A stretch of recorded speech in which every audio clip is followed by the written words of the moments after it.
Hello students, मैं उमंग शर्मा और आज जो हम पढ़ेंगे वो है आपकी क्लास 12 की अकाउंटेंसी का बुक सेकंड का जो बुक सेकंड है आपकी कंपनी, उसका एकमात्र बचा हुआ chapter issue of debenture second term के लिए जो एकमात्र चैप्टर बचा हुआ है उसकी बात कर रहा हूँ मैं। देखो बच्चों, इसमें हमने जो लास्ट टॉपिक किया था वो किया था issue of debenture as collateral security. उसके लिए मैंने 2 वीडियो बनाई थी, आपने देखी भी होंगी और मुझे पूरी उम्मीद है आपको समझ में भी आई होंगी वो अच्छे से। ठीक है बच्चों, देखो बेटे, मैंने बताया था कि जो हम चैप्टर को डिबेंचर्स को जो इश्यू करते हैं वो 3 तरीके से इश्यू कर सकते हैं। ठीक है ना। पहले नंबर पे issue of debenture for cash, मैं उसके लिए एक बार लिख के समझाता हूँ। जो आपका इश्यू ऑफ डिबेंचर होगा वो हम 3 तरीके से कर सकते हैं। Issue of debenture for cash, ये फॉर कैश था, ठीक है ना। फॉर कैश में हमने 3 चीज की थी। जब हम उसे एट पार इश्यू करते हैं, पार लिखा गया गलती से, एट प्रीमियम हम उसे इश्यू करते हैं और एट डिस्काउंट हम इसे इश्यू करते हैं। ठीक है ना। दूसरा हमने पढ़ा था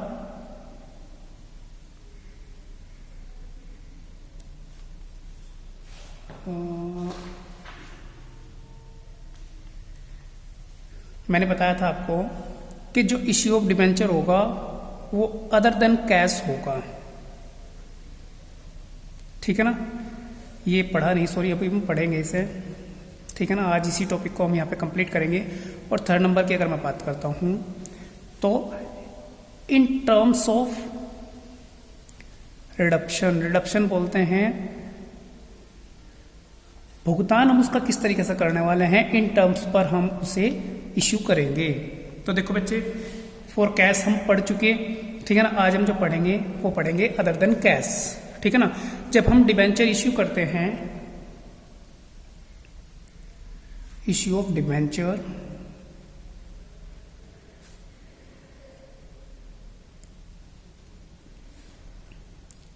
अदर देन कैश, कैश को छोड़कर किसी अदर पर्पज के लिए आपने डिबेंचर इश्यू किए हों, कौन कौन से हो सकते हैं वो। देखो बेटे, एक तो मैंने लास्ट वीडियो में कराया भी था कि आपने बैंक से लोन लेना है, उसके लिए आपने डिबेंचर इश्यू कर दिए, या फिर हमने सामने वाले कोई जो कंपनी थी या कोई बिजनेस था उससे आपने क्या किया कि कोई एसेट्स परचेज किए और उसके बदले आपने डिबेंचर उसे इश्यू कर दिए। ठीक है। देखो बेटे, यहाँ पे मैं आपको एक चीज़ समझाना चाहूँगा। अगर एक आपकी कंपनी है ए लिमिटेड जिसकी आप अकाउंटिंग करते हैं और सामने वाली कंपनी है जिससे आपने कुछ एसेट्स परचेज की, वो बी लिमिटेड है। ठीक है ना। तो ये बी लिमिटेड का या तो आपको क्वेश्चन के अंदर नाम गिवन होगा, आपने अगर उससे कोई एसेट्स परचेज की, अदरवाइज अगर इसका नाम नहीं दिया हुआ तो यहाँ पे हम इसे बोलेंगे वेंडर। क्लियर है बच्चों। देखो जब भी हम किसी बिजनेस से कोई एसेट्स परचेज करते हैं तो उसे हम जर्नल एंट्री बनाएंगे उसके लिए।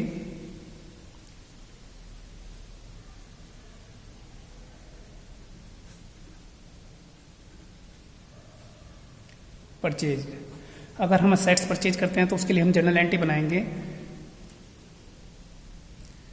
Sundry assets account debit to, या तो उसका नाम दिया होगा तो यहाँ पे लिख देंगे हम vendors account for assets purchased. ठीक है ना। आपने एसेट्स को परचेज कर लिया, उसके बाद जब हम वेंडर को वेंडर्स अकाउंट डेबिट और 2x% डिबेंचर्स अकाउंट, यहाँ पे आपने एंट्री बनाई for issue of debenture to vendor, vendor को डिबेंचर इश्यू करने के लिए हमने ये एंट्री बनाएंगे। Vendors account debit to debenture account for debenture issued to vendor. ठीक है बच्चों। अब ये जो डिबेंचर हैं ये यहाँ पे हम वही पुराने 3 तरीकों से इश्यू कर सकते हैं। ये एट पार भी हो सकता था, ये एट प्रीमियम भी हो सकता था, या फिर ये एट डिस्काउंट भी हो सकता था। ठीक है ना। और इसी में हमें यहाँ पे निकालने हैं नंबर ऑफ डिबेंचर्स। देखो बच्चों, नंबर ऑफ डिबेंचर्स के लिए अगर आपको एट पर पार निकालने हो तब आपको क्या करना पड़ेगा, जो आपकी अमाउंट पेबल है, ठीक है ना, उसे आप अमाउंट पर शेयर से डिवाइड कर देंगे, ठीक है ना। अगर वो एट प्रीमियम हो तब आपको क्या करना है, जो आपकी अमाउंट पेबल है उसे आप अमाउंट पर शेयर प्लस प्रीमियम से आप उसे डिवाइड करेंगे। अगर वही डिस्काउंट पर हो तो जो आपकी अमाउंट पेबल है उसी को आप अमाउंट पर शेयर और माइनस डिस्काउंट से डिवाइड करेंगे, तो आपका number of share, number of debentures निकल जाएंगे। सॉरी, मैं नंबर ऑफ शेयर लिख चुका, नंबर ऑफ डिबेंचर्स थे, यहाँ पे भी नंबर ऑफ डिबेंचर हैं, नंबर ऑफ डिबेंचर। क्लियर है बेटे? ठीक है बाबू। तो देखो, इसे हम एक एग्जांपल के थ्रू समझते हैं। देखो, आपकी बुक में कोई एक ही क्वेश्चन उठा लेंगे और उसी को 3 तरीके से करके देखेंगे। देखो, आपको यहाँ पे एक क्वेश्चन नंबर 17 दिया हुआ है ब्राइट लिमिटेड के नाम से। Bright Limited took over an assets of ₹6,60,000 and liability of ₹80,000 of Star Limited as an agreed value of for an agreed value of purchase consideration of ₹6 lakh payable 10% in cash and balance by the issue of 12% debenture of ₹100 each. ठीक है बच्चों, देखो इसने क्या बोला है कि bright limited ने आपको 6,60,000 की आपको असेट्स दी और 80,000 के आपको जो है ना लायबिलिटीज दे दी, और परचेजिंग कंसिडरेशन तय किया गया 6 लाख रुपए का, जिसमें आपको 10% कैश में पे करना है, बाकी जो है ना आपने 12% डिबेंचर इशू करना है, 100 रुपये का एक डिबेंचर। और 3 केस में आपके ने इसे सोल्व करना है। अगर आप डिबेंचर इशू करते हैं एट पार, डिबेंचर इशू करते हैं एट प्रीमियम, डिबेंचर इशू करते हैं एट डिस्काउंट। ठीक है बच्चों, देखते हैं इसका एक मेथड तो हम अभी सोल्व कर लेंगे, बाकी कोशिश करेंगे कि बाकी अगले वीडियो में हम समझेंगे। देखो बेटे, सबसे पहली बात तो आपने यहाँ पे एसेट्स परचेज की हैं, आपको जर्नल एंट्री प्रिपेयर करनी है। ये हो गया आपका एग्जाम्पल नंबर 5।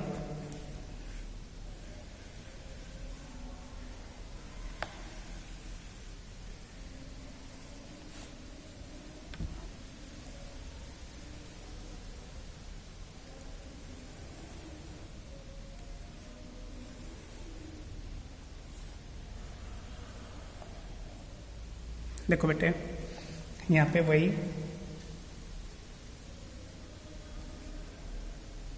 जनरल एंट्री और इनके टाइटल आप डाल लेंगे। देखो बेटे, यहाँ पे उसने बताया कि हमने जो एसेट्स परचेज की उसे आप डेबिट करेंगे, सन्ड्री एसेट्स अकाउंट डेबिट, और जो लायबिलिटीज थी उसे हम क्रेडिट करेंगे, क्योंकि एसेट्स हमेशा डेबिट होती है, लायबिलिटीज हमेशा क्रेडिट होती हैं। Sundry assets account debit to sundry liabilities. आपको इतना और बता दें कि आपने जो एसेट्स परचेज की वो 6,60,000 की थी, जो लायबिलिटीज परचेज की वो 80,000 की थी, और जो आपका परचेजिंग कंसिडरेशन रहा हुआ, ठीक है ना, वो रहा आपका 6 लाख रुपए का, और वेंडर का आपका नाम क्या था, स्टार लिमिटेड अकाउंट। 6 लाख रुपए आपका परचेजिंग कंसिडरेशन रहा। देखो बेटे, हम इसे कंपेयर करके देखेंगे, क्योंकि हमें पता है कि जो आपकी डेबिट साइड की अमाउंट है और जो क्रेडिट साइड की आपकी अमाउंट है वो दोनों इक्वल रहनी चाहिए, लेकिन यहाँ पे डिफरेंस बनता है। अगर आपका क्रेडिट ज़्यादा निकलता है, बैलेंस निकलता है 20,000 का आपका डेबिट साइड में, तो उसे आप मान लेंगे गुडविल अकाउंट डेबिट। लेकिन अगर आपका ये वाला बैलेंस, डेबिट बैलेंस ज़्यादा होता, क्रेडिट कम होता, तब आप क्रेडिट में उसे लिखते हैं कैपिटल रिजर्व के नाम से, फॉर रनिंग बिजनेस परचेज्ड। ठीक है ना, फ्रॉम स्टार लिमिटेड। नरेशन और भी लंबी बना सकते हैं हम। ये आपने परचेज कर ली, साथ ही साथ आपको बता दिया गया कि ये जो आपका कंसिडरेशन रहा 6 लाख रुपए का, इसमें से आपने 10% उसे कैश पे कर दिया, यानी कि Star Limited account debit to cash account for cash paid to Star Limited. Star Limited को आपने 10% कैश पे कर दिया। जो आपकी अमाउंट थी 6 लाख रुपए की, उसका आपने 10% निकाला, ये बना आपका 60,000 रुपये। ये आपने उसे नगद पे कर दिया, ठीक है ना। और बाकी के लिए आपने डिबेंचर दिए। अब देखने वाली बात आती है कि टोटल 6 लाख रुपए बनते थे आपके, उसमें से 60,000 रुपये का आपने कैश पे कर दिया, बचे कितने आपके 5,40,000 रुपये। यहाँ से हम केस उठा करके चलेंगे।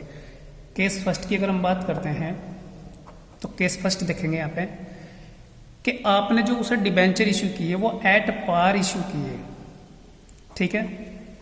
तो देखो बच्चों, जो डिबेंचर हमने उसे एट पार इशू किए उसके लिए हम क्या एंट्री बनाएंगे, यहाँ पे लिखेंगे Star Limited account debit to 12% debentures account for debenture issued to Star Limited at par. At par पर आपने जो है ना उसे डिबेंचर इशू करते हैं। डिबेंचर कितने इशू किए, तो यहाँ पे हम एक वर्किंग नोट बनाएंगे नंबर ऑफ डिबेंचर के नाम से। नंबर ऑफ डिबेंचर में जो आपकी अमाउंट पेबल है, हमने अमाउंट अभी देखा कि हमें जो है ना 5,40,000 रुपये उसे पे करने हैं। और पर शेयर जो अमाउंट थी आपकी 100 रुपीज़ की थी, यानी कि 5400 इतने डिबेंचर्स आपको जो है ना इशू करने हैं। 5400 डिबेंचर, 5,400 डिबेंचर, 100 रुपये का एक डिबेंचर के हिसाब से आपको जो है ना 5,40,000 रुपये के आपने डिबेंचर उन्हें इशू कर दिए वेंडर को, ठीक है बच्चों। मुझे पूरी उम्मीद है कि पहला एक केस आपको क्लियर होगा, ठीक है बच्चे। ध्यान से करेंगे इस तरीके के जो क्वेश्चन होंगे, बाकी हम नेक्स्ट वीडियो में पढ़ेंगे। ओके बेटा, थैंक यू।